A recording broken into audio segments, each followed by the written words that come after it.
Okay, it's going. So Charles, Michelle Charles, she's a 57-year-old female, has a pretty complicated medical history. However, she's here really for an episode of loss of consciousness. So she mentioned that over the past Sunday, and she had a loss of consciousness of about 10 minutes to 15 minutes. She was standing in church listening to pastor talk, and then all of a sudden she said that without warning, she just felt like oxygen sucked out of her. She wasn't able to breathe, and then she took 2 steps. She remembered those 2 steps, and she remembered like falling down. But then next thing she remembered was the opening her eyes with the pastor's wife fanning her. They were saying that she was having this glazed look into her eyes, and she does not remember for that 10 to 15 minutes. However, she said that she has no chest pain, does not feel feverish, does not feel nauseous, anything like that. She has no pain up awakening, no injury. Some people in church had called her on the way down. So she also talks about that just does not know what happened. It was not hot. She was listening. She was remembering listening to people talking, but she was not able to process the information. So she was kind of like a semi-conscious state. And she also mentioned that she has a existing asthma and COPD history. However, she said that it didn't feel like that. It's not like acute exacerbation of it. She said that she felt like all the air just sucked out of her. She cannot breathe. And so she also mentioned that the past Monday, so it would be about 8 days ago, she had an episode of fluttering, heart fluttering while she was walking home. She had to stop, and the whole episode lasted about 20 minutes. She stopped and it went away. That's the only time she ever felt that way. No, but she did not say that she felt that way when she was passing out. She said she had no chest pain, no fever, no chills, nothing like that. We talked about it already. So she just been standing for not a prolonged period of time. She's been in church and she's been standing up in the past, but this is the first time this happened to her.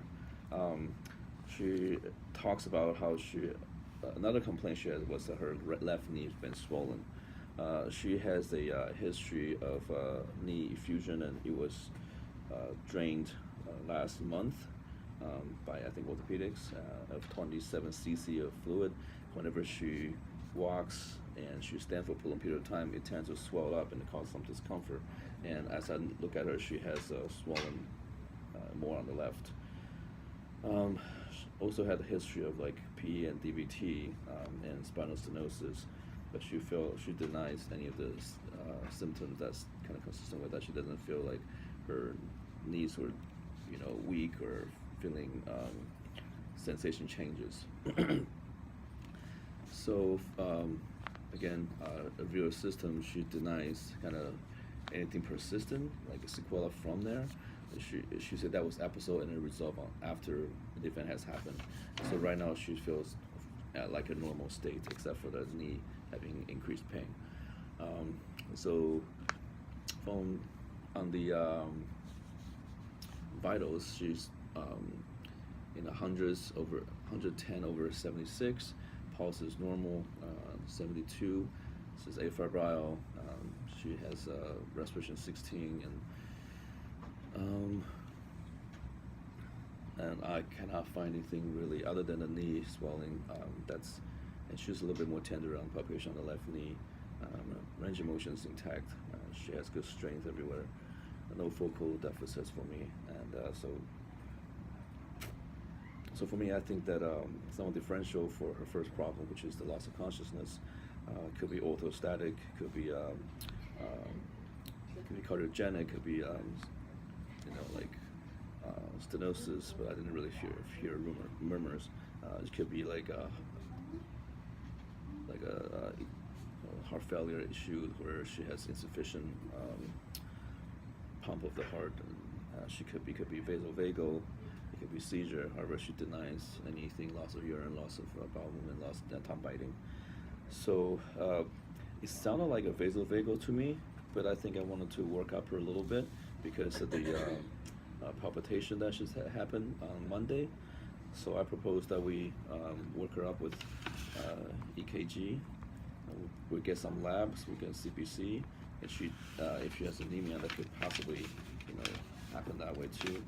CBC, and I'll just do a CMP. That way I can get everything. And she's chronically on Levinox. I mean, no, sorry, extra. So I'm not concerned with PE and DVT since she's on it all the time. So I don't want her to get a coag panel since she's on that. It's going to be skewed. I want to get an orthostatic pressure. And what else I'm missing? I don't think it's a seizure. I think, yeah. I think the first step would be just do these things first and see if anything shows any concern for me. And now if she has a paroxysmal arrhythmia, it's not going to be catched by this EKG, and I want her to really pay attention to the onset of this arrhythmia. She said this fluttering only happened one time, and she has not had that since. So in the future, if it were recurrent, then we might want to contact somebody and get her to do like a Holter issue. But right now, I think I'm okay with just these. Now, I think this most likely sounds like a vasovagal issue. However, she also has a recent, as we know from earlier, that she has a recent tragic event happen. I did do the screening for her, and if you can see the SIGA cap, she's only one positive here. So she's also filling out a PHQ like 9 in there too, while we're talking, so that I think that it would be good to refer her to somebody for grieving. So I didn't mention that in the interview, but we already talked about it before I go in the room. So okay. They tell you that nobody is here, but we have a social worker in Lawrenceville, and she said that if you want her to come up, that she can come up like real quick now. Okay. Because she has other appointments like later in the morning. So Okay. if you want her to come. Yeah, I think that'd be great. I think it would be a great idea. That'd be good. We can Thank do that. you. Great. Thank you so much. Okay, so I think the patient has a lot of things going on, and I think we can talk about her main issues, and then we can continue to go over other problems that brought her in today. So I would like to ask that why you are the CMP, what you're looking for in terms of that. Kind of electrolyte abnormalities. Sometimes electrolyte abnormality could possibly contribute to a transient heart issue, so such as potassium, too high of a potassium, that can induce arrhythmia. Now, we can just do BMP. I just wanted to know if she has,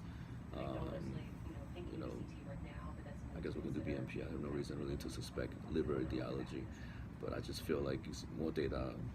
If we're going to draw blood, more data would be better. And also, now if she has ammonia level high or whatnot, Okay. that could also contribute to automental status. But I really don't suspect that. But I just feel like it would give you a lot of more information. Okay. But I mean, like outside of a BMP, if you feel strongly about it. I would suggest the BMP. Okay. Because I'm not thinking much about how her liver function could contribute to this. I suggest to add the mag and phos. If you think that it could relate to her arrhythmia, and also her glucose, which kind of shows in the BMB, will tell us if there's any abnormality that can also cause the loss of consciousness. I agree with the EKG, and then we can go from there to see if she would need a Holter. Do you know if she has an echo in the past, a recent past? I cannot remember that. Sorry. It's okay. Cardiology, and she had she did an echo this year, August this year, and her EF was 55. Does she have any other abnormalities? Can we kind of scroll down? Sure. Go to far impression. Normal. A little bit of calcification of the mitral annular, but they did not say anything about the valve, AS. right. tricuspid regurg.